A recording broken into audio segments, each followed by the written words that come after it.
Hi, everybody. Welcome back to the Infinite Danger Room. I am Matt Price. I'm here with Kade, Poulson, and Anthony Brown. And today we're going to do a little bit of a investigation of what draws us to comics. Why do we buy them? What are some of the reasons that when we're going through the books at the comic book store, we're looking at something, what draws us to make that purchase? It could be something like the cover art, or the artists, or the writers, the characters, other reasons as well. But we're going to kind of go around. I'll let each of our panelists kind of give a reason and why, and then we'll each kind of talk about it for ourselves. So, Kate, you want to kick it off with kind of, I don't know, maybe you want to go 5-1, or you want to start with your most prominent reason? Yeah, I think I'll start with my most prominent reason, just kind of work my way down. That makes sense. Just to give kind of an overview. I think the first reason that you buy comic books is really just to have fun.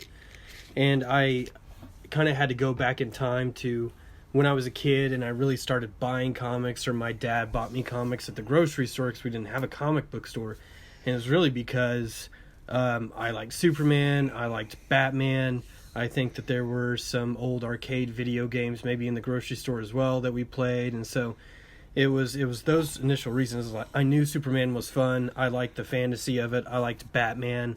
I liked the 1989 Michael Keaton movie, and so that really drew me into comics and reading more about the character and kind of discovering the character's journey through comics. Okay, so in that case, are you saying just the idea of something that shows you a sense of fun is what attracts you to it? Yeah, maybe it's kind of, just escape, kind of like we watch TV or play video games for. It was the same thing as a kid. I like the art, I like the pictures, and I think I even remember getting comics before I could really read. And so I looked at the comics, I looked at the pictures, that was good for context. And later when I was learning how to read, I remember I would always take the comic to my parents and ask them, what's this word mean? And so they'd tell me, they'd explain it. I learned more. And I just thought that was a huge benefit of reading comics. But really, it was the pictures, the art, because I couldn't necessarily read it when I did first start buying comics. Okay. All right. Well, so Anthony, do you have a number one reason or thing that draws you to a comic, and or an example of such a thing?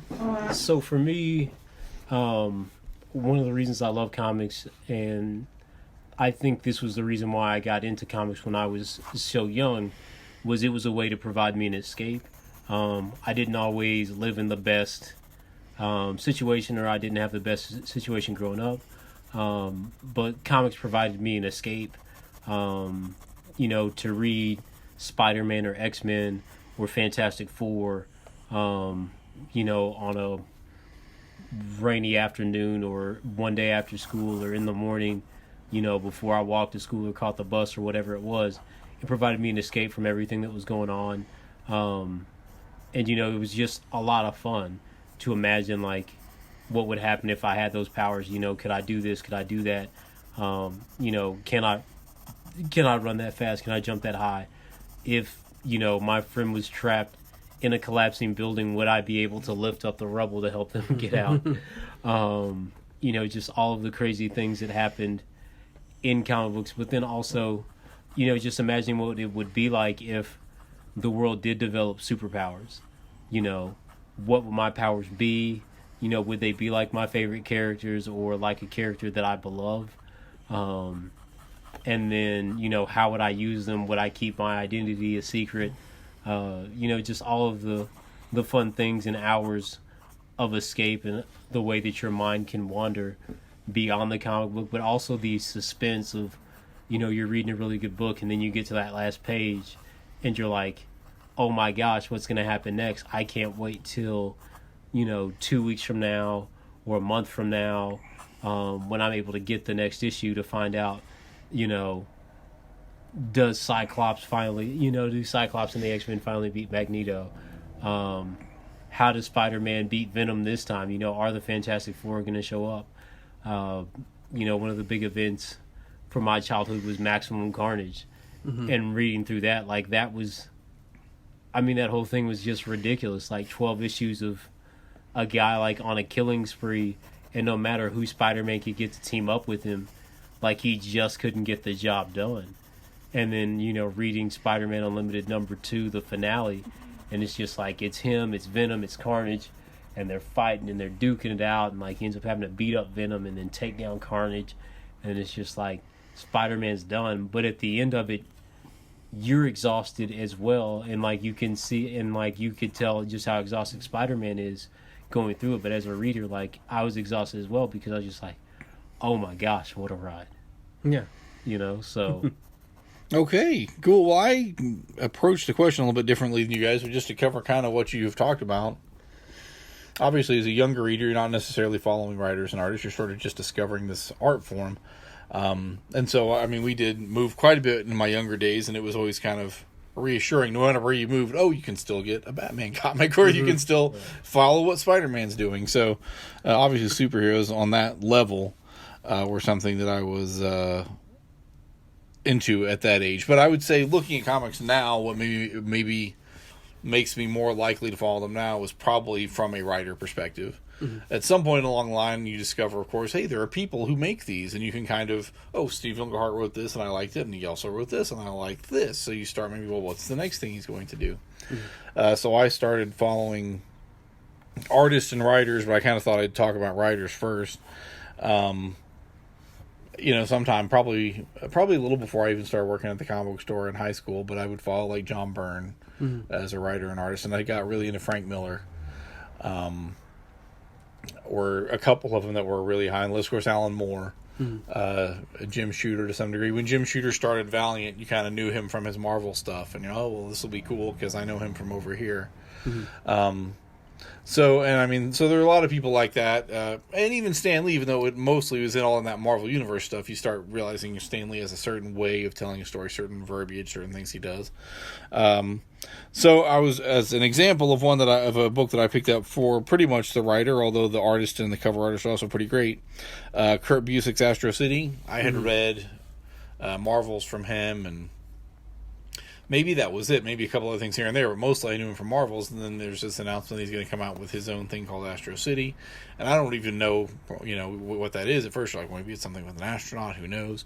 But you see it, and of course, it's a really cool series about this city where all these people have superpowers. It's one of my favorite series. But I basically went to get at that based on, I like this previous writer's work. I'm following this writer onto this thing that he's creating.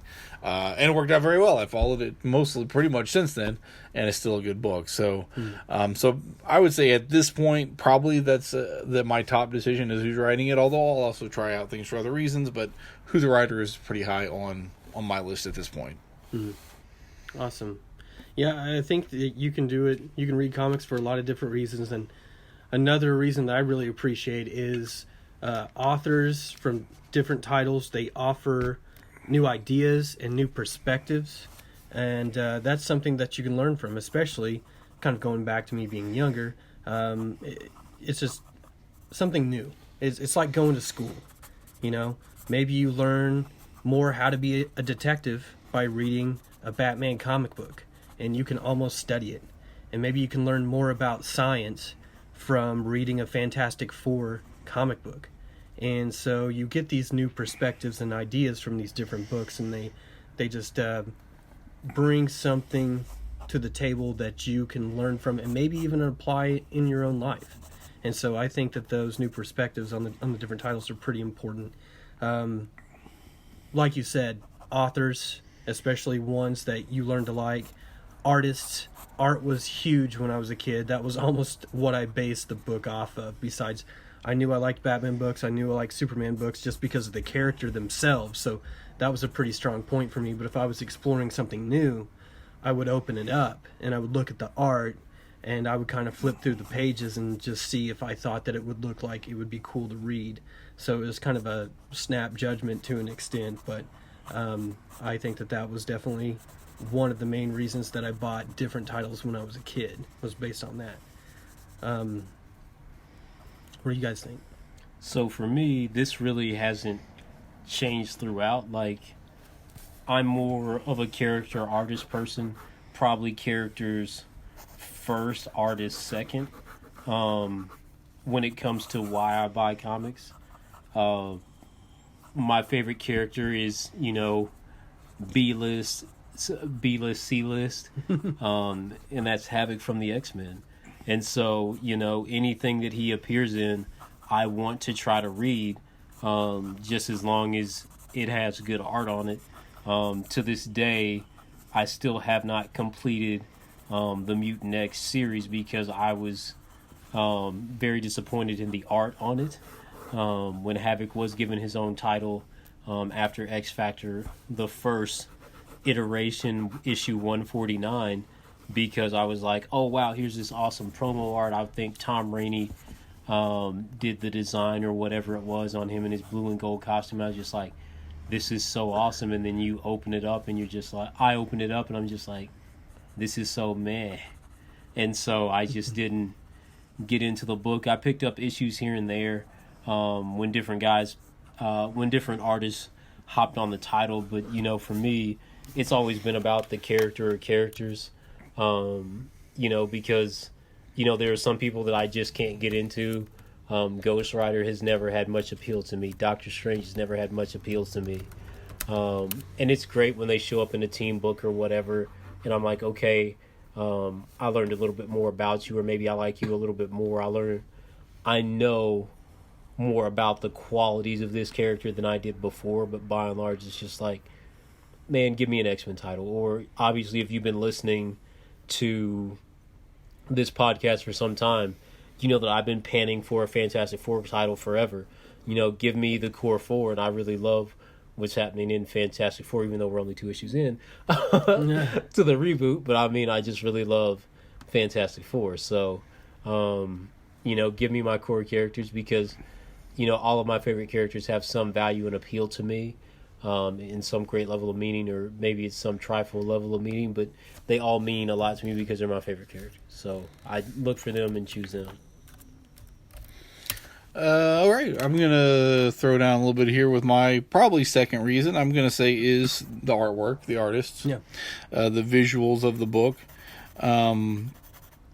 which sometimes probably also includes the cover artist, although sometimes it's very different. I mean, there's some books where the covers are very, and more so now, probably now. Yeah, there's been the more covers are very variants than ever before. When we were coming up, it was probably much more likely that the interior artist would draw the one cover for the book, which would be the interior artist would draw the one cover, and that was the cover of the book. Yeah. Now it's some people could collect for covers and not really care anything about the interiors, depending. Yeah.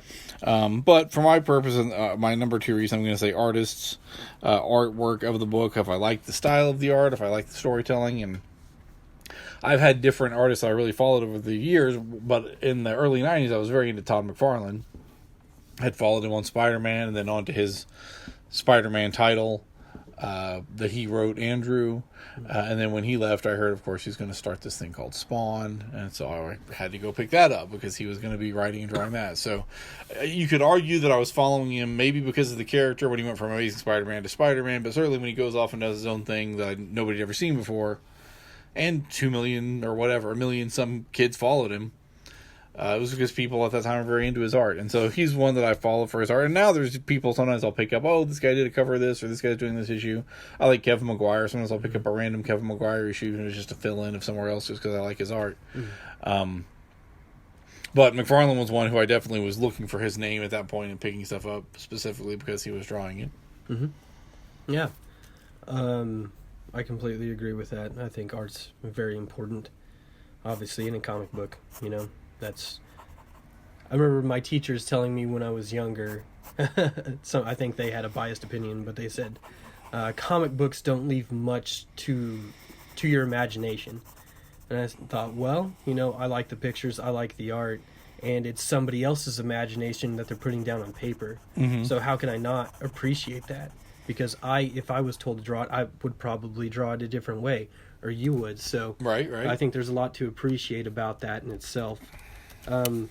I think another reason to buy comics is because it really is cheap entertainment, depending on the book. Some books can be pretty expensive, especially if you're a collector. But, sometimes you can go somewhere and you can buy a comic book for 50 cents. Maybe there's a sale, maybe it's a garage sale, maybe somebody's getting rid of books, or even cheaper. And it's quick, cheap entertainment that you can just grab and read with you and take with you. I take a lot of trade paperbacks and things like that on airplanes because I like to read, and that's time I can really sit down and devote some time to it. So it's mobile. That's definitely what I like about it. And really, it's a pretty inexpensive. You can make it an inexpensive hobby, and that's what I try to do. But on the collector side, it can definitely be very, very expensive, depending on what you're trying to collect.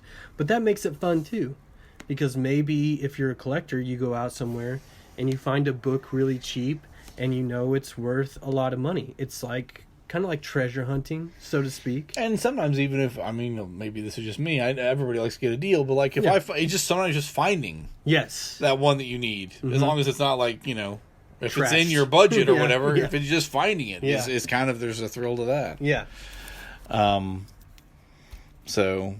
Okay, so what was that? How would you describe that category that you were saying? Collectability. Comic books. Yeah. That's probably what I would say. And just going back to the price of it, you can do it cheaply, but if you want to pick up a title, still, that's just going to be maybe one comic book, $3 to $4 a week typically. So that can be done cheaply per week if you just want to keep up with the story. But what might be fun? This is just a little bit of a tangent. Sorry, listeners, but if we took like $5 or $20 or whatever, and you go to the comic book store and say, "Just give me." Yeah. I just want whatever. Just give me Here's $5 worth, and then and then we do a show where he's talking about what that ended up being. Yeah, that would be fun. Where you'd be like, because who knows what you'd get? Yeah.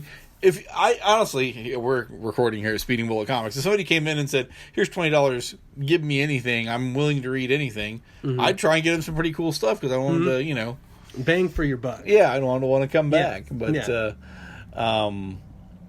anyway, but there's just a lot, and those of us and you guys are kind of like this as well, where I'll sometimes follow a weird thread down, like, I happen to read X Mutants because I don't know, Paul Peltier or Ron Lim or somebody I've heard of drew an issue, and so now I'm reading this whole thing from a long since canceled publisher. But you can do that with comics. You can go down a lot of interesting rabbit holes, and a lot of them are pretty cheap. Yeah. And you can get some pretty good reading without spending a whole lot of money, or you can spend a ton of money if you want to. So. Definitely.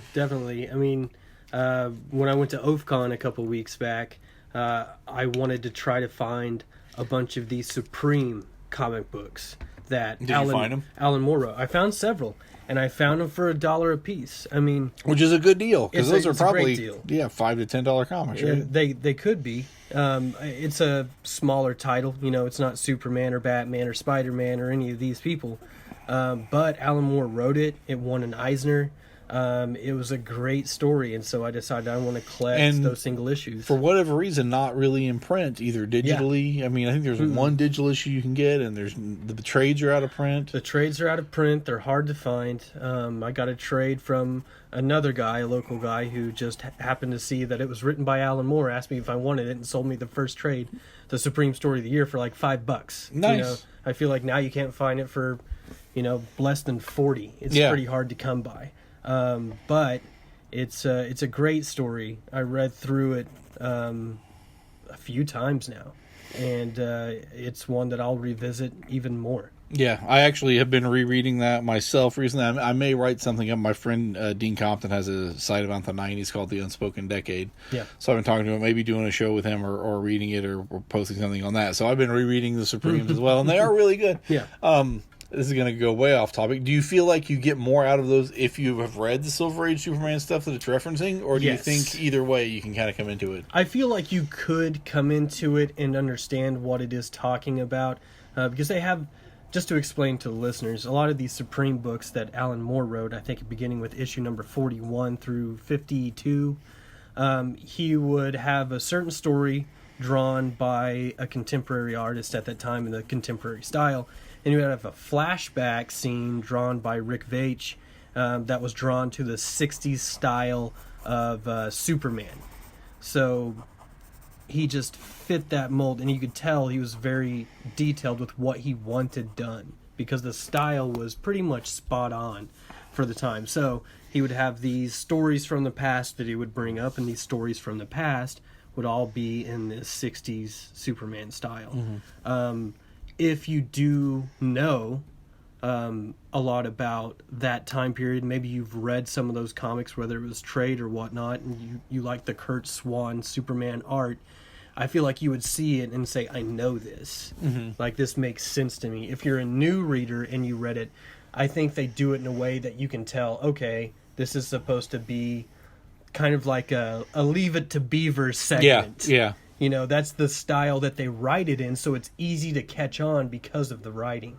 But definitely the style, if you know the style through having seen those comics, you can immediately tell this is supposed to be a throwback. What I thought was funny, and maybe we should have just done a whole show on Supreme, but I'll make one more point and then I'll throw it over to Anthony.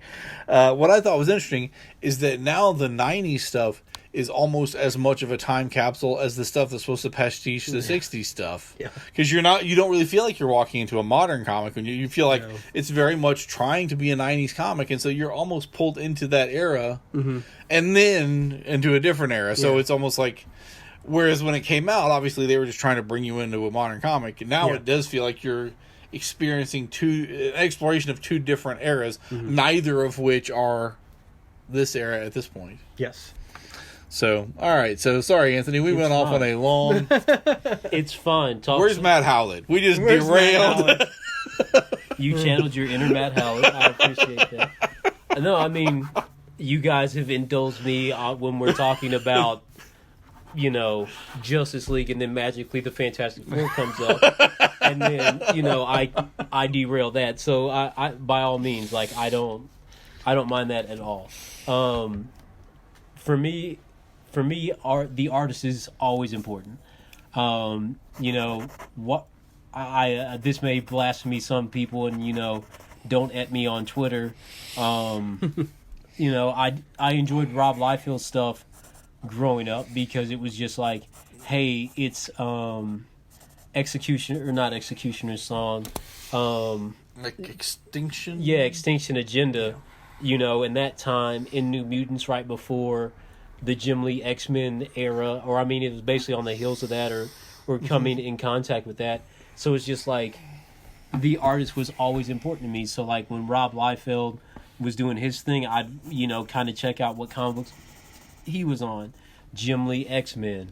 You know, as I got a little bit older, you know, one of the greatest series that you guys may have heard me talk about a couple of times, G.I. Joe America's Elite. I read that, and what drew me to that was the art by Stefano Caselli. I had never read a Devil's Due comic book before in my life, but I ended up picking that up because of the art. Ended up finishing it until the end before it ended up switching over to IDW, and it was just like, man, this stuff is really awesome. And so that ended up pulling me in, and there were a lot of great stories there. They did a Snake Eyes origin, which was really good. They did a Master and Apprentice about about Snake Eyes getting an apprentice named Kamakura, and then they did one about Storm Shadow getting an apprentice, who ultimately ends up dying. But like the whole thing is just a lot of really good G.I. Joe stuff, and it was just like, man, I really enjoyed the cartoon as a kid. You know, and it was just like, I don't know that I ever read the comic books except for, you know, once someone gave me one with Destro in his like Destro tank that would turn into a helicopter or whatever. And it was just like, yeah, that's the only G.I. Joe comic book I had ever read. But then I picked that up and I was just like, wow, this is really good stuff. So, you know, I would follow different guys, and even to this day, you know, if I see Sal LaRocca is doing something, you know, I'll pop over there and check that out. Jimmy Chung, I'll follow him and see what he's doing.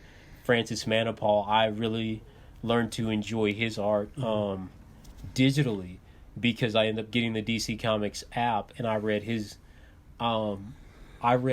entire run on The Flash through the digital app. I never actually picked up the paper comic book and read it because I wanted to try the DC guided view, and with the way that Manipal was drawing The Flash, if you do it through the guided view, it's a very unique experience.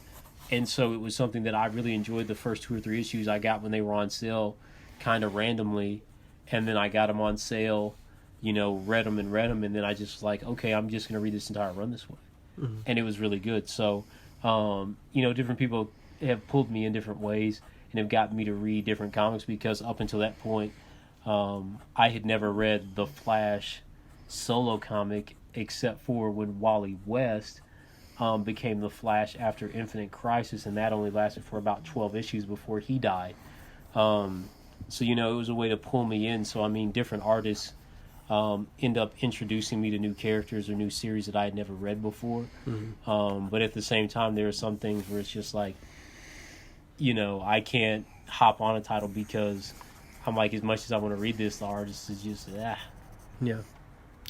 We're running a little long for us, so I'm just going to throw out a few more of my reasons, and I'll let you guys kind of each throw out whatever you else got, and kind of the other things I kind of wrote down. Characters we talked about. Sometimes a publisher, you start there used to be Marvel Zombies back in the day, or when Image was coming out, where like people want to try out the new Image #1. So as long as people follow a publisher for a while, concept, maybe the concept, it's werewolves on the moon or whatever. I know it sounds like a cool concept. I'm going to check that out. Social reasons, whether other people at your comic book store, your comic book store dealer, or sometimes at a con, or maybe you meet the person at a con. Mm-hmm. There's social reasons you might want to try it out.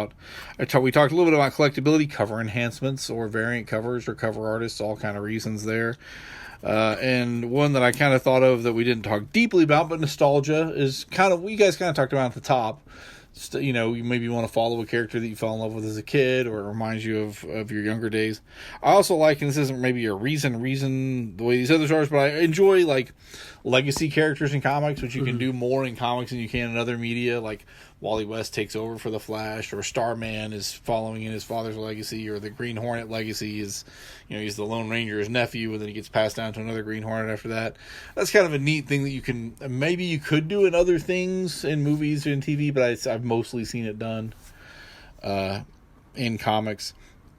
And then something that's kind of cool is just how close, and maybe with the internet, other things can do this too, but like, the Teenage Mutant Ninja Turtles went from like a crazy idea in these guys' living room to like a worldwide phenomenon. And Bone kind of went from, this guy's drawn out this story, and all of a sudden now it's, so it's just sort of one person's imagination can sort of reach the whole world through comics, which is pretty cool. Yeah. So anyway, I just kind of threw all my reasons in a pot there at the end. Yeah. Maybe not all of them, but the ones I could think of off the top of my head. So I'll throw it to you, Kade. Okay.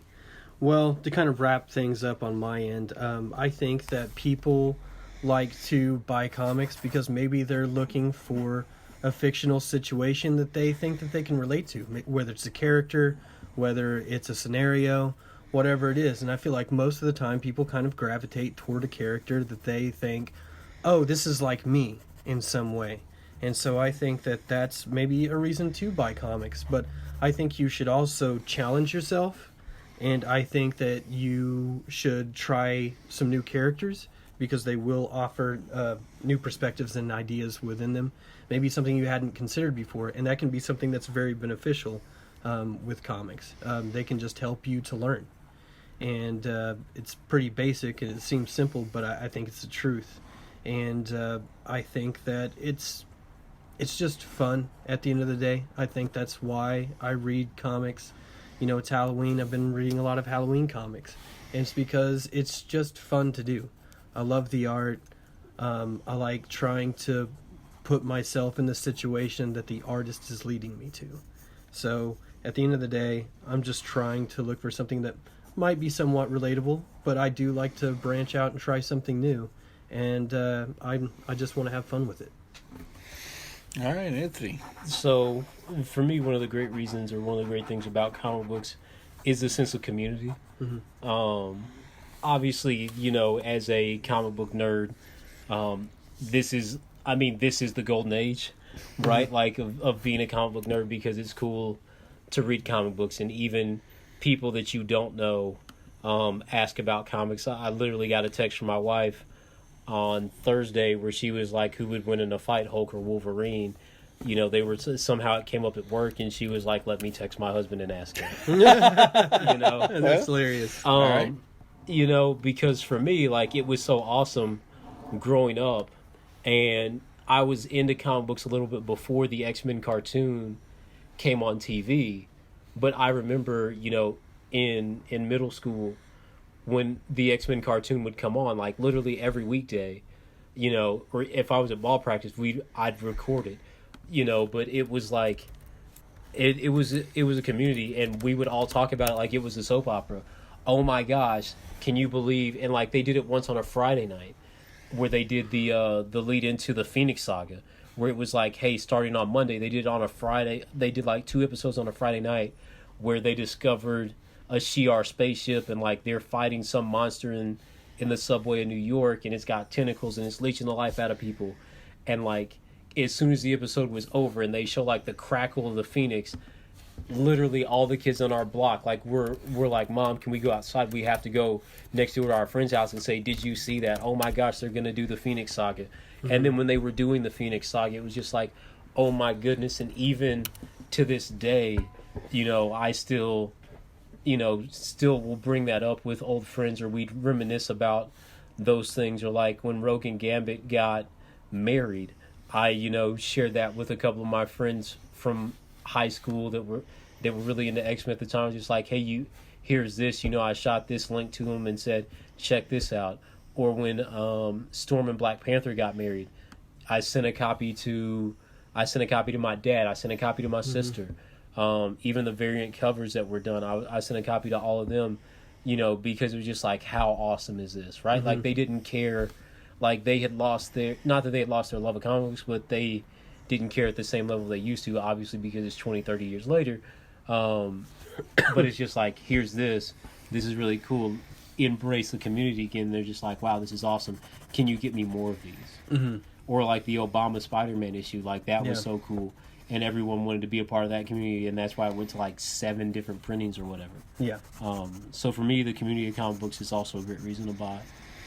Yeah, I mean, that's always been part of my life for more than half my life now. From either working at the shop, going to conventions, mm-hmm. And it's been, the community of it is huge. I mean, I think that's it's a huge way to kind of stay connected with. I mean, it keeps you connected. Even maybe the books are going to go up and down in quality, or you're going to find ones you like more or less. I mean, but I think the community is always, for the most part, always kind of there. People come in and out, but the fact that it's always there is something that makes it more. I mean, look at our situation, right? Like, I left for college, came back, and it's like, here we are. Like, and now we're doing it. Yeah, he remembered me, I remembered him, and I was just like, and he was like, let's do a podcast. And I was like, I've been wanting to do one for a long time, and now, instead of talking sports like I'm Stephen A. Smith, I'm sitting around talking shop about comics, which is, that's fine too, and I love it. We do manage to draft characters every few weeks too. So you can basically be like an analyst for that. Exactly. Comics I think that they have a lot of benefit, and I feel like in most comic books, usually there's a lesson to be learned, and so I think comics can give you some moral background. It can help you maybe to hold yourself to a higher standard. And a lot of times I remember reading Superman, and he was always the big blue Boy Scout. And I think that's one reason when I was a kid why I joined Cub Scouts. And then I became a Boy Scout, and then I became an Eagle Scout, because Superman was such a huge influence. And I remember my parents even telling me before those WWJD bracelets came out, like, well, would Superman do that? And it was funny because it made me think. It made me think, Superman would do the right thing. Batman would do the right thing.